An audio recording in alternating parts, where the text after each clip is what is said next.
Halo, selamat jumpa kembali pada podcast Kelas Kreatif. Saya Dani Wahyu Munggoro dari Inspirasi Tanpa Batas. Kali ini saya ingin refleksi tentang bulan puasa, khususnya bulan puasa Ramadan. Saya ingin mengkaitkan dengan beberapa pengalaman dan juga pengetahuan kaitannya dengan learning ya. Di dalam proses belajar, itu kita bisa mengacu ya pada apa yang disebut dengan limbic system.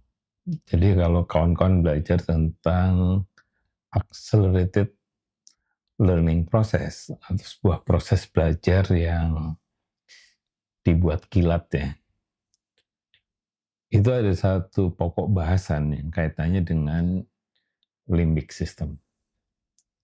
Nah, limbic system ini fungsinya adalah sebagai faktor yang bisa melakukan upshifting untuk neokortex. Nah, neokortex yang aktif itu akan membuat kita pada mode belajar. Kontrasnya adalah yang disebut dengan reptilian brain atau otak dinosaurus. Nah, otak dinosaurus itu membuat kita downshift. Downshift maksudnya adalah kita masuk ke mode survival. Mirip kalau HP kita hampir habis baterainya, maka kita tidak bisa belajar apa-apa kecuali hanya safe mode ya, untuk survival supaya HP itu paling tidak bisa menerima panggilan. Nah, di limbic system itu adalah bagaimana kita mengaktifasi limbic system supaya learning process itu menjadi lebih aktif. Karena itu di dalam limbic system itu sebenarnya ada dua. Satu, bagaimana secara emosional kita menjadi positif. Yang kedua, secara sosial kita positif. Nah, kalau dikaitkan dengan proses yang lawan ya, yang model behavior begitu, sebenarnya yang sering terjadi adalah yang diaktifasi adalah amigdalanya. Itu ada di dekatnya si limbic system itu. Kalau amigdalanya aktif, ya dia turun ke downshift. Jadi misterinya adalah bagaimana kita mengaktifasi limbic system kita atau orang lain. Nah, di dalam proses belajar, kalau kita ingin mengacu pada bulan puasa ya, puasa ini kan memang ibadah yang sangat-sangat penting, tapi saya ingin mengambilnya, apakah puasa sebenarnya juga mengaktifasi limbic system ini.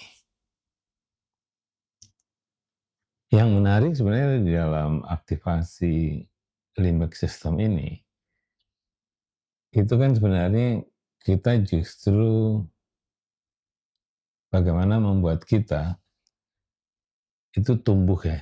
Jadi tubuh itu sebenarnya tanpa sadar diaktifasi karena proses ritual yang memang harus menggunakan tubuh.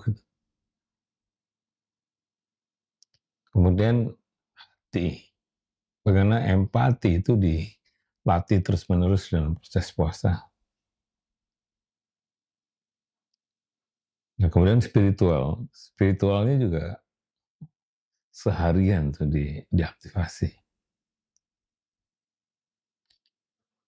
Nah, kemudian justru yang ditekan itu thinkingnya dulu. Jadi kalau kita mau bertempur tuh kita latihan tuh tubuh, kemudian hati, kemudian jiwa. Karena itu kalau dipadankan dalam proses yang lain dengan kebudayaan misalnya, itu ada budaya Sasi ya. Waktu kemarin ketemu dengan Ibu Sasi, karena satu-satunya perempuan yang bertugas memimpin pengelolaan Sasi di satu kampung di Papua Barat Daya. Nah, ia cerita bahwa sebenarnya di proses Sasi itu bukan melarang sepenuhnya, tapi menunggu untuk pada akhirnya kita akan memperoleh ikan-ikan yang besar-besar satu, tapi yang kedua menumbuhkan ikan-ikan yang lain.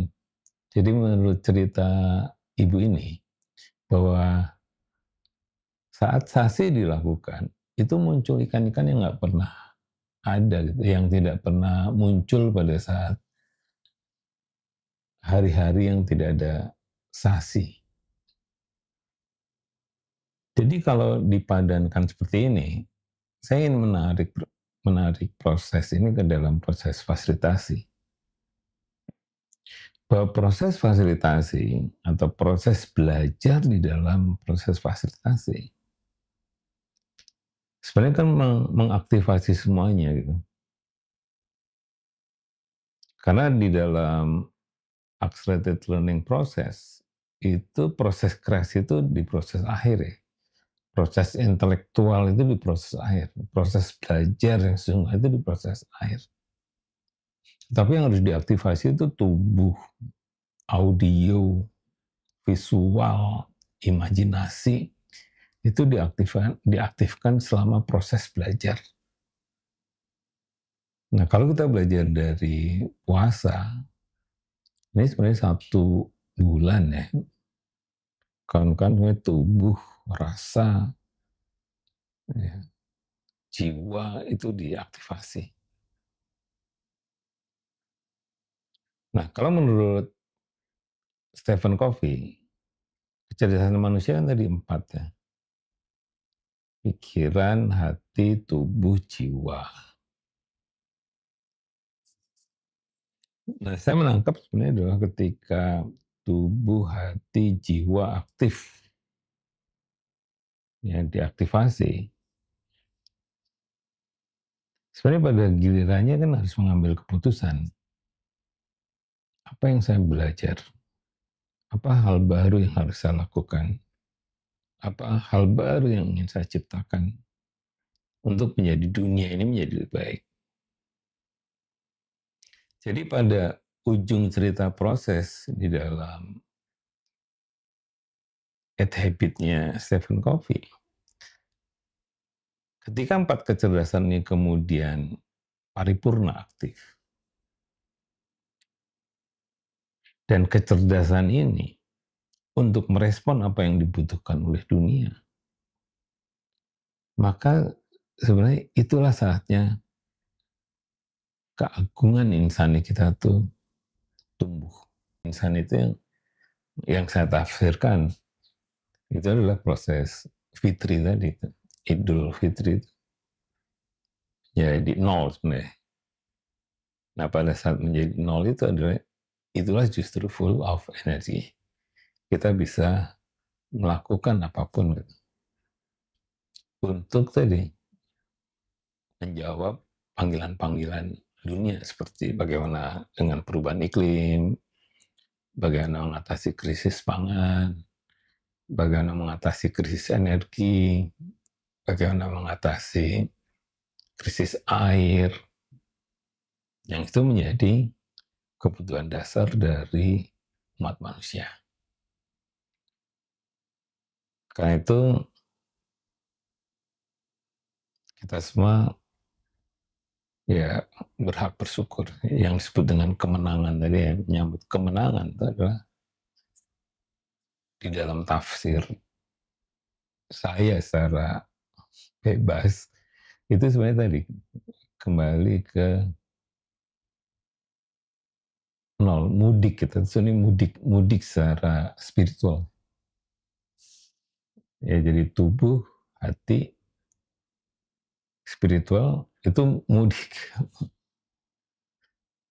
Nah, untuk apa? Untuk bagaimana di dalam kehidupan nyatanya kemudian kita masuk ke dalam dari proses-proses intelektual yang berkualitas karena kita melakukan upshifting untuk melihat dunia dari